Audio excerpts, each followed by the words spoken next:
Here, in the springtime, the spring encapsulated in the magnolia behind, the magnolia that is surrounded by daffodils, that brightness that springs forth through the spring, that reminder that winter is over, that all that was dead has come alive. We journey on through this Holy Week, through this time of spring, through a time when we encounter Christ, the Christ who was in the desert for that 40 days, who comes forth with healing, is celebrated on Palm Sunday, turns the table of the moneylenders over, causing such consternation, sat with his friends and shared a meal, abandoned in a garden.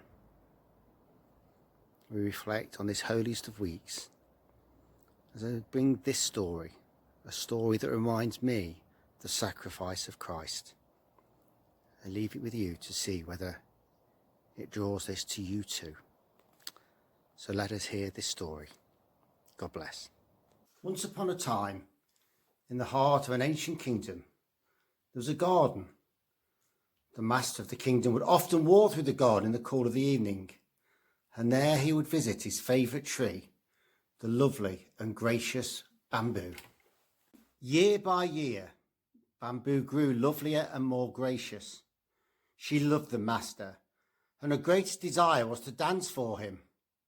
When the breeze blew through her branches, she would sway backwards and forwards, tossing and bowing, and dancing her very best just for the master's eye.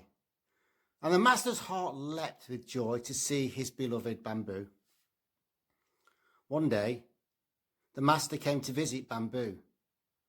His brow was furrowed and he was in deep thought. Bamboo saw him approaching and she danced for him full of passion and adoration, her fronds sweeping the ground before him in a loving greeting.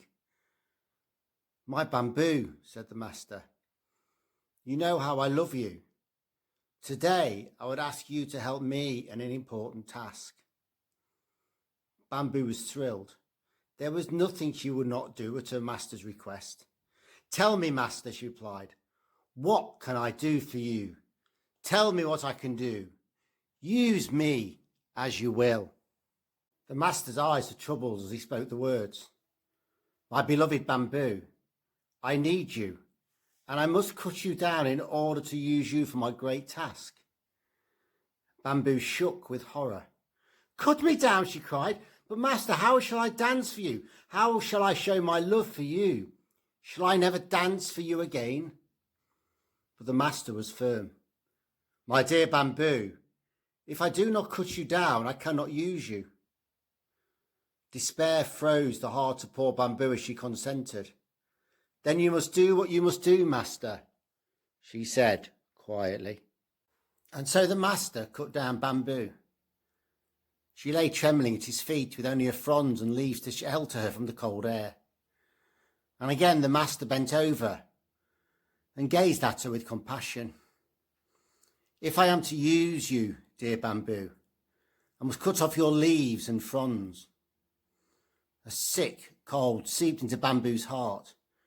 She gave her grieved consent as the master cut off her fronds and leaves and left her naked and shorn in the bare earth of the garden.